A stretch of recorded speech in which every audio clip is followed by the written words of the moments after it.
भैया हम high school या इंटर में आ तो गए हैं, लेकिन हमारा पढ़ने में मन बिल्कुल भी नहीं लगता है। क्या हम अपने एग्जाम में 80% या 85% या 95% मार्क्स भी ला पाएंगे या नहीं? पढ़ने बैठते हैं, पढ़ने में मन ही नहीं लगता है। पढ़ने तो बैठते हैं लेकिन फ़ोन चलाने लगते हैं। हम ऑनलाइन पढ़ें कि यूट्यूब से पढ़ें, कुछ भी समझ में नहीं आ रहा है। तो क्या आप एक ऐसी वीडियो बना सकते हैं जिसमें मैं सब कुछ आपको बता दूं? क्या आप वैसी वीडियो बना सकते हैं जिसमें मेरे सारे डाउट का सॉल्यूशन मिल सकता है? तो हेलो एवरीवन, आप बिल्कुल सही वीडियो पर क्लिक किए हो। इस वीडियो पर मैं आपको बताने वाला हूँ, पूरा गाइड करने वाला हूँ कि आपको अगस्त से हो या फिर किसी भी महीने से आप अपनी तैयारी को स्टार्ट करके 95% मार्क्स किस तरीके से ला सकते हैं। तो देखिए, जितने भी स्टूडेंट चैनल पर पहली बार आए हो तो इस वीडियो को देख रहे हो तो इस वीडियो को पूरा देखना है, ठीक है। देखिए, इस वीडियो पर मैंने स्टूडेंट्स के जितने भी डाउट हो सकते थे सभी डाउट को लिया गया है, सभी डाउट को क्लियर किया गया है। तो अगर आपके भी ऐसे ही डाउट हैं तो इस वीडियो को आप पूरा कंप्लीट देखिए। इस वीडियो में मैं आपको बताने वाला हूं कि आखिर कैसे क्लास 12th के टॉपर शुभम वर्मा ने 97.80% मार्क्स गेन किए थे और कैसे क्लास 10th की टॉपर प्रियांशी सोनी ने 98.33 मार्क्स गेन किए थे। ठीक है, ये वो टॉपर हैं जो क्लास 10th और 12th 2024 में रह चुके हैं। ठीक है, तो आइए आज की इस वीडियो को स्टार्ट करते हैं। और वीडियो को स्टार्ट करते ही मैं आपको बताने वाला हूं कि कैसे आखिर में एक स्टूडेंट 85% और 95% मार्क्स लाता है। तो देखिए, आखिर कैसे बोर्ड एग्जाम में 85% से 95% मार्क्स आते हैं। देखिए, अगर आप इस वीडियो को ध्यान से देख लोगे तो आपको वो सब कुछ मिल जाएगा जो आप लोगों को बहुत सारी वीडियोस को देखने के बाद भी नहीं मिलता है।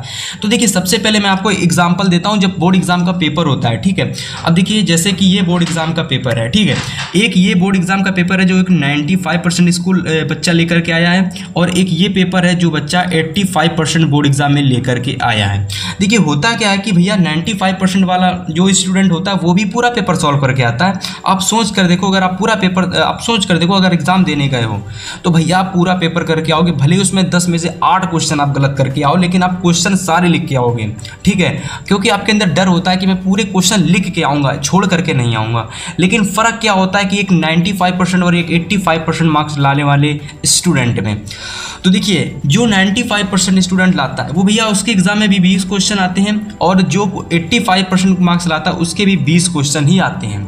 फ़र्क सिर्फ इतना होता है कि भैया कि जो 95% मार्क्स लाता है वो स्टूडेंट 18 जो क्वेश्चन होते हैं, एग्जाम्पल के लिए मैं बता रहा हूँ, फॉर एग्जाम्पल 18 क्वेश्चन को वो कंप्लीट सॉल्व करके आता है। मतलब पूरा एकदम सही 20 क्वेश्चन को 20 में से 18 क्वेश्चन एकदम सही करके आता है, जिसके उसको मिलते हैं 18 में 18 नंबर, यानी मान के चलिए 18 नंबर पूरे मिल जाते हैं। इसके बाद वो 2 क्वेश्चन बच के 2 क्वेश्चन को आधा अधूरा करके आता है, जिसमें उसको आधा नंबर मिलता है, मान के चलो 1 नंबर मिल जाता है। तो यहाँ से उसके 20 में से 19 नंबर आते हैं। आपके एग्जाम में 70 नंबर का पेपर होता है, 100 नंबर का पेपर होता है, तो आपके 98 या फिर 67 से 68 मार्क्स आते हैं एक टॉपर स्टूडेंट के जो 95% मार्क्स लाता है। लेकिन वहीं एक दूसरा टॉपर होता है जो कहता है कि नहीं, मैं भी 90% लाऊंगा, लेकिन होता क्या है कि भैया वो 85% ही लेकर के आता है। ऐसा होता इसलिए है क्योंकि जब 20 क्वेश्चन आते हैं और 20 में से आप केवल 15 क्वेश्चन को ही पूरा करके आओगे और 5 क्वेश्चन को आधा अधूरा करके आओगे, तो 15 के तो आपको पूरे 15 नंबर मिल जाएंगे, लेकिन जो आपने 5 क्वेश्चन आधे अधूरे किए हैं उसका आपको केवल और केवल 2.5 नंबर ही मिलेगा, जिसके चलते पूरा टोटल आपका बनता है 17.5 नंबर। ठीक है, अब आप खुद देख सकते हो कि एक स्टूडेंट जो पूरा पेपर सॉल्व करके आता है, दूसरा स्टूडेंट भी पूरा पेपर सॉल्व करके आता है, और दोनों में क्या अंतर होता है। ठीक है, आप किसी से भी पूछोगे तो वो यही कहेगा कि मैंने पूरा पेपर सॉल्व किया है और मैं भी एक अच्छे नंबर लेकर के आऊँगा एग्जाम में। लेकिन आप लोग खुद देखते हो कि एक वही स्टूडेंट टॉपर बनता है जो एक पूरे के पूरे क्वेश्चन को सही करके आता है। ठीक है, तो आखिर में कैसे आप लोग अपने 20 में से 18 क्वेश्चन सही करके आओगे, मतलब पूरे फिक्स एकदम सही करके आओगे, बचे हुए 1-2 क्वेश्चन हैं जो आधे अधूरे आप करके आओगे जब आपको नहीं आते होंगे। तो इसके लिए आपको क्या करना है, इसके लिए सबसे पहला एक इम्पॉर्टेंट लाइन आपको पढ़ना है कि सबसे पहले जो पढ़ें, जितना पढ़ें कम से कम पढ़ें, लेकिन ऐसा पढ़ें कि क्वेश्चन देखते ही उसका आंसर आपको माइंड में आ जाए। मतलब स्टूडेंट ये समझना है आप लोगों को कि अगर आप लोगों ने कोई क्वेश्चन तैयार किया है एक बार, तो उस क्वेश्चन को आपको तब तक नहीं तैयार करना है, जब तक नहीं तैयार करना छोड़ना है कि जब तक वो क्वेश्चन आपके माइंड में फिक्स ना हो जाए। क्वेश्चन को देखते ही उसका आंसर अगर आपके दिमाग में आ जाए तो ये समझ लीजिए कि वो क्वेश्चन आपके बोर्ड एग्जाम के लिए तैयार हो चुका है, अन्यथा वो बोर्ड एग्जाम में जाने के काबिल अभी नहीं हुआ है। ठीक है, तो आइए पहले पॉइंट को मैंने अपनी तरफ से जोड़ा है ताकि इस चीज़ को समझा करके मैं आपको एक पेपर पैटर्न को समझा सकूं, जिससे कि आप बोर्ड एग्जाम में जब बैठें तो मेरी ये बात आपको याद आ जाए कि जितने भी क्वेश्चन हमने करने हैं, सबसे पहले जो हमें क्वेश्चन आते हैं वो हमको पूरे के पूरे सॉल्व करने हैं। ठीक है, तो चलिए आते हैं अपने पहले पॉइंट पर, जो कि बहुत सारे स्टूडेंट की ये डाउट रहता है कि हम बिल्कुल भी नहीं पढ़ते हैं, हमारा मन बिल्कुल भी पढ़ने में नहीं लगता है, लेकिन हम फिर भी चाहते हैं कि हम बोर्ड एग्ज़ाम में अच्छे नंबर लाएं। आखिर क्या करें इसके लिए, तो आइए इसको थोड़ा समझते हैं। तो देखिए, पढ़ाई में मन लगाने के लिए या फिर किसी भी काम को करने के लिए आप सभी लोगों के अंदर मोटिवेशन का होना बहुत ज़रूरी है। अगर आपके अंदर किसी काम को करने के लिए मोटिवेशन है, मोटिवेट है, अगर आप मोटिवेशन पाते हैं किसी को काम को करने के लिए, अगर आप मोटिवेट हो जाते हैं तो उस काम को करके आप सब काम को छोड़ देंगे और उस काम को करने के लिए तुरंत निकल जाएंगे। मान के चलिए अगर आपको पढ़ने में मन बिल्कुल नहीं लग रहा है, तो अगर आपने ये लाइन सुन ली जो पहले पॉइंट में मैं आपको समझाने वाला हूं, तो आप इस वीडियो को छोड़ दोगे और पढ़ाई करने के लिए निकल जाओगे। लेकिन आपको पढ़ाई करने के लिए नहीं निकलना है, पूरा वीडियो देखना है और पूरी वीडियो को देख करके पूरा मोटिवेट हो जाना है, पूरा अंदर तक मोटिवेट हो जाना है। इसके बाद आपको क्या करना है वो वीडियो के माध्यम से आपको पूरा पता चल जाएगा। तो देखिए, सबसे पहले क्या होता है कि भाई मोटिवेट होना है। अब मोटिवेट आपको कोई बाहर से नहीं करेगा, आपको कोई अंदर से नहीं करेगा, मोटिवेट करेंगे आपके आस पड़ोस के लोग। अब करेंगे कैसे, देखिए ध्यान से देखिए। आप हो, ये आप हो जो बहुत ही ज़्यादा उदास है, जिसने 2 से 3 महीने इधर उधर खर्च कर दिए हैं घूमने में, इधर उधर जाने में, अब पढ़ाई करनी है। तो देखिए होता क्या है कि जो आपके आस पड़ोस के लोग होते हैं, ठीक है, ये आपके आस पड़ोस के लोग हैं, जब ये आस पड़ोस के लोग आपको देखते हैं, ठीक है, ये सोचते हैं कि ये क्या ही कर पाएगा अपनी लाइफ में, ये कितने ही नंबर ला पाएगा, ये पढ़ता लिखता तो है नहीं, ये ज़्यादा मार्क्स वगैरह नहीं ला पाएगा। सेम वही आपके रिश्तेदार होते हैं, वो भी यही सोचते हैं अपने लड़के की कंपेयर, यानी अपने जो भी उनके जो लड़के होते हैं, जो भी मतलब उनका होता है, समझ सकते हो, उससे तुलना आपकी करने लगते हैं कि मेरा बेटा आपसे बेहतर है।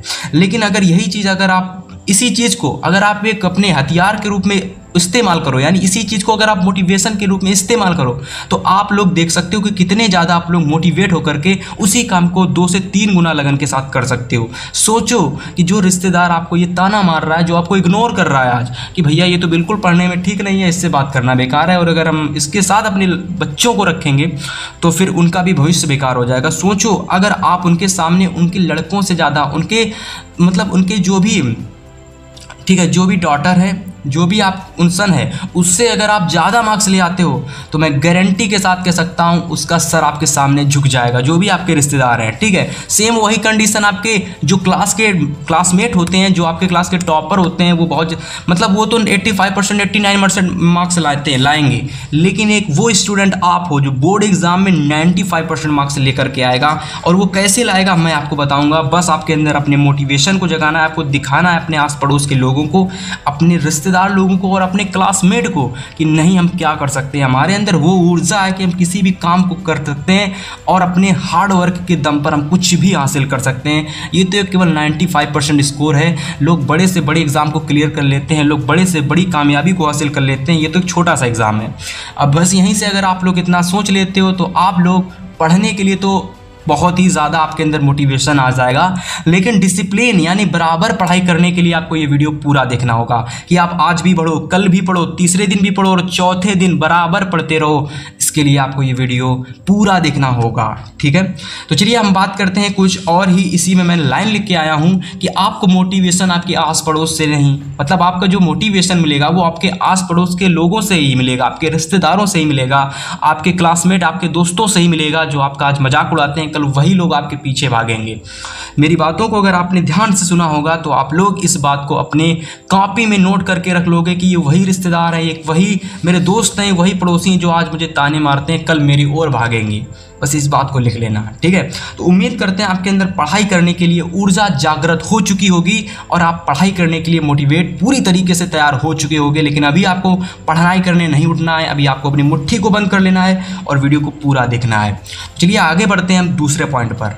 तो अगला पॉइंट हमारा है कि पढ़ते तो हैं लेकिन हमारा पढ़ने में मन नहीं लगता। थोड़ी देर पढ़ते हैं, मैं मानता हूँ आपके अंदर अभी पढ़ाई करने के लिए ऊर्जा जागृत हुई है, लेकिन यही ऊर्जा थोड़ी देर बाद समाप्त हो जाएगी जब आप कॉपी पेन उठाओगे, एक क्वेश्चन लगाओगे और छोड़ दोगे, तो वहीं पर ये ऊर्जा आपकी समाप्त हो जाएगी। लेकिन मैं बोल रहा हूँ कि अगर आपने इस वीडियो को कंप्लीट देख लिया तो आपको वो मिल जाएगा जो आपको यूट्यूब पर तमाम वीडियो में से नहीं मिलता है, क्योंकि ये वीडियो मैंने खुद से अपने हुए एक्सपीरियंस पर बनाई है। काफ़ी सारे लोगों को देखा है, काफ़ी सारे लोगों को मैंने अच्छे से करीब से उनकी बातों को सुना है और उनकी स्ट्रेटजी को देखा है, उनसे पूछा कि आखिर आप कैसे पढ़ते हो, तब जा करके मैंने ये वीडियो आपके लिए आपके सामने प्रस्तुत किया हूँ।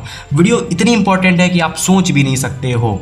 सेकेंड पॉइंट हमारा है कि हम निरंतर मतलब हमेशा रेगुलर पढ़ाई को निरंतर कैसे करते रहें, जिससे कि हमारा बीच में बिल्कुल भी ब्रेक डाउन ना हो और हम डेली पढ़ें 3 से 5 से 6 घंटे। तो उसके लिए आपको ये ट्रिक फॉलो करनी है कि भैया आपको क्या करना है कि जो ये आपका माइंड है, ये जो आपका माइंड है ना, ये माइंड, ये भैया आपको क्या बनाता है, ये आपको मूर्ख बनाता है, ये आपको मूर्ख बनाता है। लेकिन सोचो, अगर आप माइंड को मूर्ख बना दो तो आप वो हासिल कर सकते हो जो आप नहीं सोच सकते।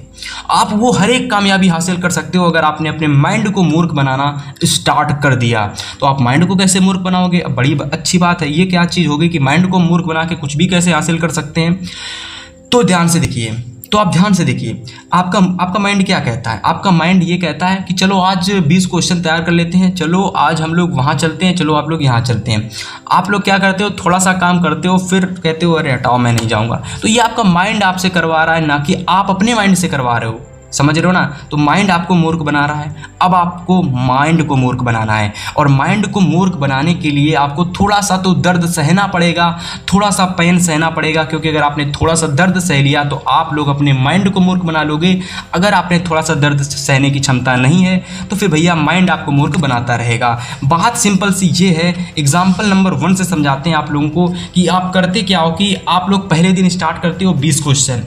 आपने अभी से वीडियो को देखा और कहोगे मैं मैथ के 20 क्वेश्चन लगाना स्टार्ट करूंगा। आप क्या करते हो, पहला क्वेश्चन लगाते हो, इसके बाद पहला क्वेश्चन लगा लोगे, सोचोगे एक और तैयार कर लेते, मेरे 2 क्वेश्चन हो गए। फिर थोड़ी देर बाद सोचोगे मेरे तो 2 क्वेश्चन तैयार हो गए, एक और तैयार कर लेते, मेरे तो 3 क्वेश्चन तैयार हो गए। फिर के स्टूडेंट के दिमाग में ये आता है, आपका माइंड कहता है, माइंड आपको सोचने लगता है अरे वाह मैंने तो 4 क्वेश्चन तैयार कर लिए, अब चलो थोड़ा सा आराम कर लेते हैं, थोड़ा सा आराम कर लेते हैं। और आराम करते करते थोड़ी देर बाद फ़ोन चलाने लगते हो। फ़ोन चलाने के बाद पूरे का पूरा दिन निकल जाता है भाई। टोटल एक दिन में 4 क्वेश्चन ही तैयार हो पाते हैं, और 20 क्वेश्चन का टारगेट लेकर के चले थे पहले दिन में, और क्वेश्चन 4 तैयार कर पाए। आपके दिमाग में टेंशन भर जाए कि भैया 20 क्वेश्चन सोचे थे, 4 ही तैयार कर पाया, कम से कम आधे क्वेश्चन तो तैयार करता। लेकिन बस यही टेंशन आपको क्या कर देती है, आपको डिप्रेशन में लेते जाती है, और आप लोग पढ़ने में बिल्कुल भी मन आपका नहीं लगने लगता है। इसका अच्छा एग्जाम्पल ये है कि आप माइंड को मूर्ख बनाओ, ना कि आपको माइंड मूर्ख बनाए। और एग्जाम्पल नंबर ये अप्लाई करेंगे हम लोग आज से कि हमको हमेशा छोटे छोटे टास्क को कंप्लीट करना है। हमको एक दिन में 20 क्वेश्चन हमारी क्षमता नहीं, हम नहीं लेंगे। हम आसान से 5 क्वेश्चन एक दिन में तैयार करेंगे। और कैसे तैयार करेंगे, तो देखिए सबसे पहले हम क्या करेंगे, अपने माइंड को बताएंगे कि भैया चलो 5 क्वेश्चन है, ऐसा करो 2 क्वेश्चन तैयार कर लेते हैं। एक समय हमने कोई निर्धारित नहीं किया, हमने सोच लिया रैंडमली कि 5 क्वेश्चन है, चलो भाई 2 क्वेश्चन सबसे पहले हम तैयार कर लेते हैं। हमने सबसे पहले 2 क्वेश्चन तैयार कर लिए मेरे भाई। वो 2 क्वेश्चन हमको तैयार हो जाएंगे क्योंकि हमने टास्क जो छोटा लिया है। अगर मैं 20 क्वेश्चन का बड़ा सा टास्क ले लेता तो आपका माइंड फिर भैया फ्रस्ट्रेटेड हो जाता और वो कहता 20 क्वेश्चन है, ओ माय गॉड इतने सारे क्वेश्चन कैसे तैयार करूँगा। अब यही सोचो कि 20 क्वेश्चन में अगर आपने 20 को 4 भागों में तोड़ दिया है और 5 क्वेश्चन को एक बार में उठाया है, और उन 5 क्वेश्चन में आप ये सोच रहे हो कि सबसे पहले मैं 2 क्वेश्चन तैयार करूंगा। फिर इसके बाद जैसे ही 2 क्वेश्चन तैयार हो जाते हैं, फिर आपको अपने माइंड से कहना है यार चलो बचे हुए 3 क्वेश्चन को यार और तैयार कर लेते, 3 ही तो बचे हैं, अरे छोड़ो 2 ही क्वेश्चन तो बचे हैं, अरे छोड़ो 1 क्वेश्चन और तैयार कर लेते हैं, 2 को बाद में तैयार कर लेंगे। आपको माइंड से क्या कहना है, 2 प्रश्न तैयार कर लिए, चलो 1 क्वेश्चन और तैयार कर लेते हैं, 2 को बाद में तैयार कर लेंगे। आप फिर कहते हो चलो 2 को छोड़ो, मैं 2 छोटे छोटे क्वेश्चन को तैयार कर लेता हूँ, 1 छोड़ो कोई 2 छोटे क्वेश्चन तैयार कर लेता हूँ। अब आपका माइंड कहेगा छोटे क्वेश्चन, चलो उसको तैयार कर लेते हैं, छोटे क्वेश्चन को उड़ाते हैं। आपने 2 छोटे क्वेश्चन उड़ा दिए। अब जैसे ही आप 2 छोटे क्वेश्चन तैयार कर लोगे, फिर आपको माइंड को कहना है अरे यार 1 क्वेश्चन रह जाता है, चलो उसको भी उड़ा देते हैं। बचा हुआ 1 क्वेश्चन आप उसको भी उड़ा दोगे। देखते ही देखते आप लोग अपने 5 के 5 क्वेश्चन उड़ा दोगे। और सोचो आपने एक बड़ा सा टास्क लिया था जिसको आप नहीं कंप्लीट कर पाए थे, एक छोटा सा टास्क लेकर अपने माइंड को मूर्ख बनाकर आपने वो टास्क को कंप्लीट कर लिया। अब अगर आप यही चीज़ डेली 5 से 6 दिन अप्लाई करोगे, मैं गारंटी से कह सकता हूँ कि आप अपने माइंड को मूर्ख बनाना सीख जाओगे और फिर हर वो कार्य करने लग जाओगे जैसा कि मैंने वो लिखा ही हुआ है कि तो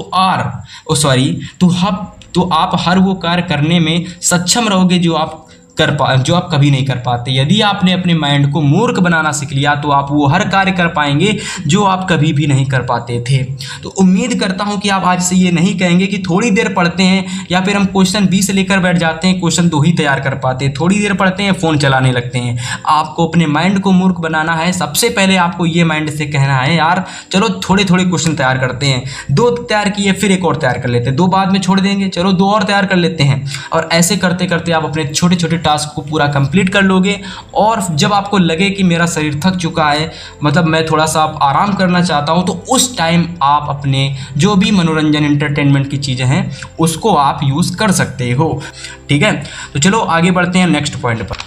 तो तीसरा पॉइंट हम लोगों का था कि ऑनलाइन यूट्यूब से पढ़ें कि ऑफलाइन हम कोचिंग ज्वाइन करें, क्योंकि बहुत सारे लोगों का यही डाउट रहता है कि ऑनलाइन यूट्यूब से तैयारी करें कि ऑफलाइन हम कोचिंग ज्वाइन करें। तो मेरे भाई मैं आपसे यही कहना चाहूँगा, इस पॉइंट को मैं आपको लास्ट में बताऊँगा कि आपको ऑनलाइन तैयारी करनी है या फिर आपको ऑफलाइन तैयारी करनी है। ठीक है, तो लेकिन इससे पहले मैं आपको ये बताना चाहूँगा कि पढ़ाई करने के लिए टाइम टेबल कैसे बनाएं। अगर टाइम टेबल बनाएं तो उस टाइम टेबल को किस तरीके से बनाएं, भैया आप हमें कोई टाइम टेबल बना करके दे दीजिए।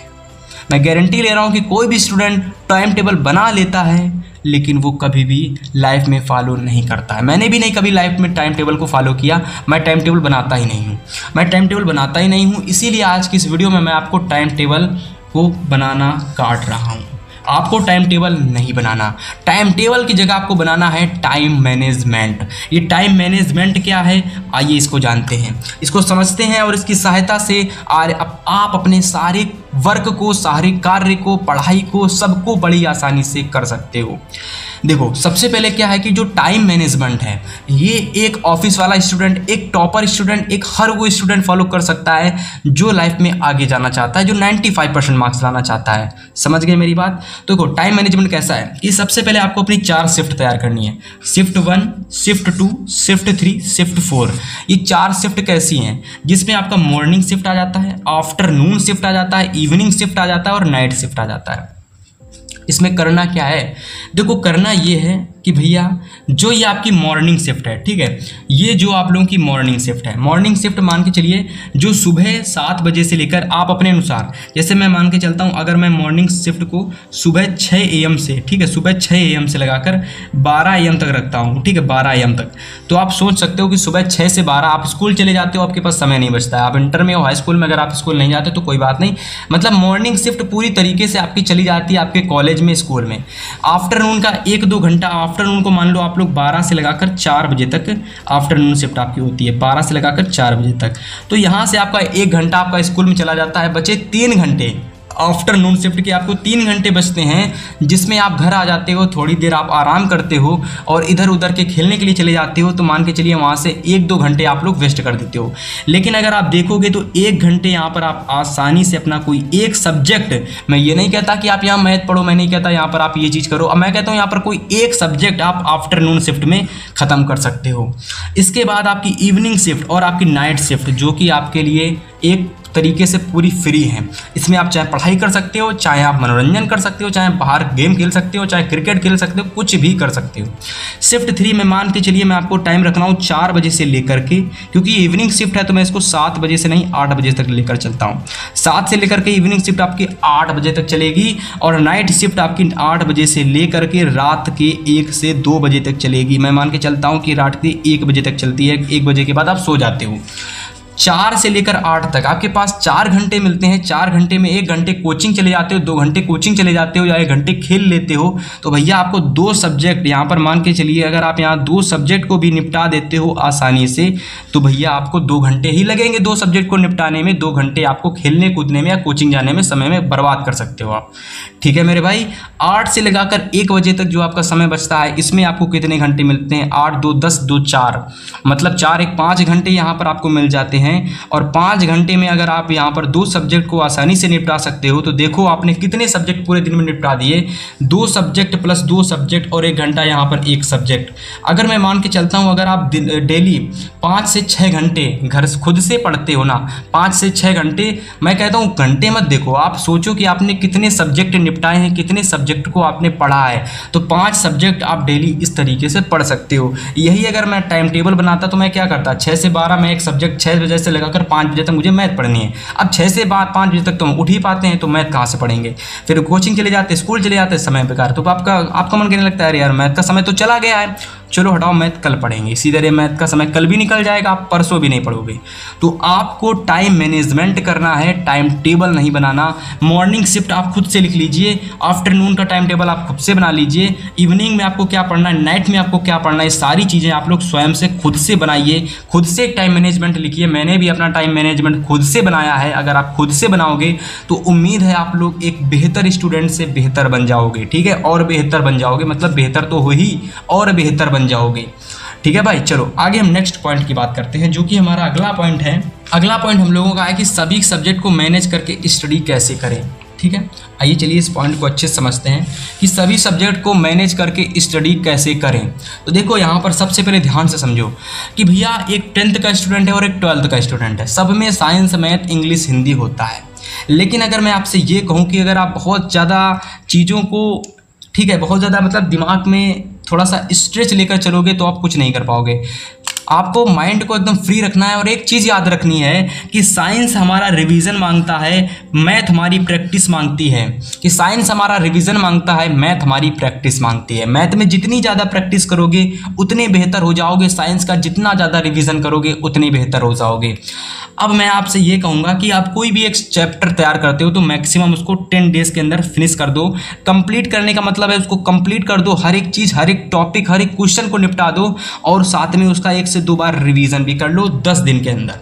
आपको अपने माइंड को बताना है यार चलना, इसके लिए मैं 10 दिन देता हूँ, 10-12 दिन देता हूँ, तो मैं मान के चलता हूँ आपका माइंड 1 से 2 दिन एक्स्ट्रा ले जाएगा। लेकिन वो जो 1 से 2 दिन एक्स्ट्रा होंगे ना, वो आपको माइंड आपको और बेहतर कर देगा। 10 के बाद अगर 1-2 दिन ज़्यादा हो रहे हैं तो आपको ज़्यादा सोचना नहीं है, बस ये देखना है कि जो मैं तैयार कर रहा हूँ क्या वो मुझे तैयार हो रहा है कि नहीं हो रहा है। अगर उसमें 15 दिन भी लग जाते हैं तो आपको ज़्यादा कुछ सोचने की बात नहीं है, क्योंकि आपने जो तैयार कर रहे हो वो आपको तैयार हो रहा है। सेम उसी तरीके से कि मैथ का अगर आपने कोई एक क्वेश्चन लगाया है तो आपको उसको कम से कम 3 बार तो उसकी प्रैक्टिस करनी ही करनी है। आप ये मत सोचना कि भैया कोई एक टॉपर है जो एक बार लगाते ही उसको सवाल आ जाता है, तो ऐसा नहीं है। क्योंकि टॉपर का एक शुरुआत से वो पीजी से कक्षा 1 से या 2 से वो टॉप करता चला आ रहा है, और उसके टॉप करने का रीज़न है कि वो जो पढ़ता है घर में 2 से 3 बार पढ़ता है, ठीक है। अब आपने पहली बार कोई चीज़ घर में लगाई है तो आपको अंदर से ऐसा एहसास होगा कि भाई नहीं, ये मैंने 2 से 3 बार लगाई है, इसीलिए इस चीज़ को मैं लगा पा रहा हूँ आज स्कूल में। जबकि ऐसा होता ही नहीं है। जो टॉपर होते हैं वो भी जाकर घर में 2 से 3 बार किसी क्वेश्चन को लगाते हैं। बस फ़र्क इतना होता है कि वो लगातार वो काम को करते चले आ रहे हैं, तो उनको ऐसा लगता है कि अगर मैं ये काम नहीं करूँगा तो मैं शायद ये, मतलब वो काम करते ही हैं, मतलब उनके दिमाग में ये आता ही नहीं है कि अगर मैं इस क्वेश्चन को घर पर नहीं तैयार करूँगा तो ये क्वेश्चन मुझे नहीं तैयार होगा। वो तैयार करने के बाद घर में तैयार करेंगे, क्योंकि उनकी वो डेली हैबिट बन चुकी है। तो आपको आज से हैबिट बनानी है कि भैया अगर हमने इस क्वेश्चन स्कूल में सीखा है, कोचिंग में सीखा है, तो उसको हम घर में जाकर 3 बार रिवाइज जरूर करेंगे, ठीक है। उसी तरीके से हिंदी को कैसे तैयार करना है, तो आपको हिंदी देखिए बहुत आसान है, आप स्कूल से भी तैयार कर सकते हो, क्वेश्चन बैंक से भी तैयार कर सकते हो। अगर मैं इंग्लिश की बात करूं तो एक इंग्लिश सब्जेक्ट एक ऐसा सब्जेक्ट है जिस पर काफ़ी सारे स्टूडेंट, हालांकि इस पर मैं अलग से आपको बताऊंगा किसी वीडियो में कि इंग्लिश की तैयारी आप कम समय में कैसे कर सकते हो। बहुत आसान सब्जेक्ट है इंग्लिश। इसकी जो ग्रामर है बस उस पर फोकस करो, जो रीडर है उसको आप लोग उसके चैप्टर्स को पढ़ो, और जो भी क्वेश्चन आंसर आते हैं सप्लीमेंट्री रीडर प्रोसेस से उनको बना करके लेके आओ। बस इतना कहूँगा भाई। बाकी तो इंग्लिश की तैयारी आपको कैसे करनी है मैं आपको अलग से किसी वीडियो में बताऊँगा। बस इतना कहना चाहूँगा कि आप इंग्लिश को ऑनलाइन क्लासेस के माध्यम से यूट्यूब से ख़त्म कर सकते हो, और ऑफलाइन कोचिंग ज्वाइन करके भी इसमें अच्छे खासे नंबर ला सकते हो। और अगर स्कूल में अच्छी पढ़ाई जाती है इंग्लिश तो वहाँ से भी आप पढ़ सकते हो। अब काफ़ी सारे जो क्लास 10th वाले स्टूडेंट होंगे वो सोच रहे होंगे कि हमारे में सोशल साइंस भी है भैया, और 12th वाले सोच रहे होंगे कि हमारे में बायोलॉजी भी है। तो देखिए, आपको 10th वाले जो भी स्टूडेंट हैं उनको सोशल साइंस के लिए कुछ नहीं करना। इसका अगर आपने एक क्वेश्चन भी तैयार कर लिया ना, तो एग्जाम में बहुत सारे स्टूडेंट होते हैं एक क्वेश्चन तैयार करके या 5 क्वेश्चन तैयार करके पूरा पेपर कराते हैं और अच्छे खासे 70 में 50 नंबर ले आते हैं।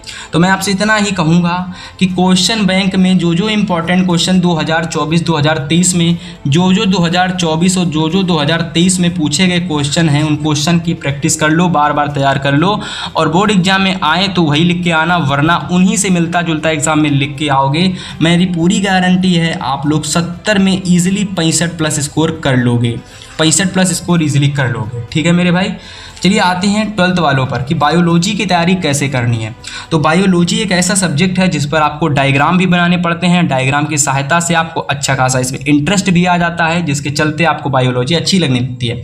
तो इसके लिए आपको डायग्राम पर फोकस करने के लिए मेरे हिसाब से ऑनलाइन यूट्यूब से अच्छा ऐसा कोई साधन नहीं है जो आपको बायोलॉजी में परफेक्ट बना सकता है, क्योंकि ऑनलाइन यूट्यूब पर आपको बायोलॉजी के ऐसे चित्र मिल जाते हैं जिसकी सहायता से आप अलग अलग टीचर की सहायता से डायग्राम के थ्योरी को बना करके पढ़ सकते हो। एज कंपेयर कोचिंग और स्कूल की सहायता से ऑनलाइन यूट्यूब आपके लिए बेहतर ऑप्शन है। तो इतना मैं आपसे यही कहूँगा लास्ट में कि अगर आप ऑनलाइन यूट्यूब से पढ़ना चाहते हो और ऑनलाइन कोचिंग ज्वाइन करना चाहते हो, तो मैं आपसे ये कहूँगा अगर आपके पास पैसे की समस्या है और आपके पास अगर टाइम कम है और अगर आप कोचिंग जाते हो, बहुत ज़्यादा समय नहीं बचता, तो आप लोग यूट्यूब से क्लासेस लेकर सिलेबस कंप्लीट करके प्रैक्टिस कर सकते हो। क्वेश्चन की आसानी से आपके 95% आ जाएंगे। लेकिन अगर आप स्कूल ज़्यादा जाना नहीं पसंद करते, स्कूल नहीं जाते हो, कोचिंग पर डिपेंड हो, तो कोचिंग जा सकते हो, पैसा वैसा होगा ही आपके पास, तो कोचिंग लगवा लीजिए हिंदी इंग्लिश मैथ की और मैथ साइंस की ऑफिशियली, ठीक है, मैथ साइंस की स्पेशली। और इसके बाद जो भी चीज़ें आपको डाउट में आती हैं, आपके पास डाउटनेट ऐप होता है, उससे भी आप लोग अपने डाउट्स को क्लियर कर सकते हो, या तो स्कूल के जो टीचर्स होते हैं उनसे डाउट को क्लियर कर सकते हो, और आप लोग भी 95% मार्क्स ला सकते हो। तो जो आपको जहाँ से समझ में आता है, अगर आपको ऑनलाइन समझ में आता तो आप ऑनलाइन जाइए, यूट्यूब समझ में आता तो आप यूट्यूब से पढ़िए। मतलब अगर आपको ऑफलाइन समझ में आता तो ऑफलाइन पढ़िए, ऑनलाइन में समझ में आता तो आप ऑनलाइन में पढ़िए। तो उम्मीद करता हूँ ये वीडियो आपको बहुत ही अच्छा बेहतर ज्ञान दे पाई होगी, आपको बेहतर से और बेहतर कर पाई होगी। अगर आपके अंदर मोटिवेशन आया है तो जाइए पढ़ना स्टार्ट कर दीजिए। तो चलिए मिलते हैं नेक्स्ट वीडियो में, तब तक के लिए गुड बाय, गुड लक।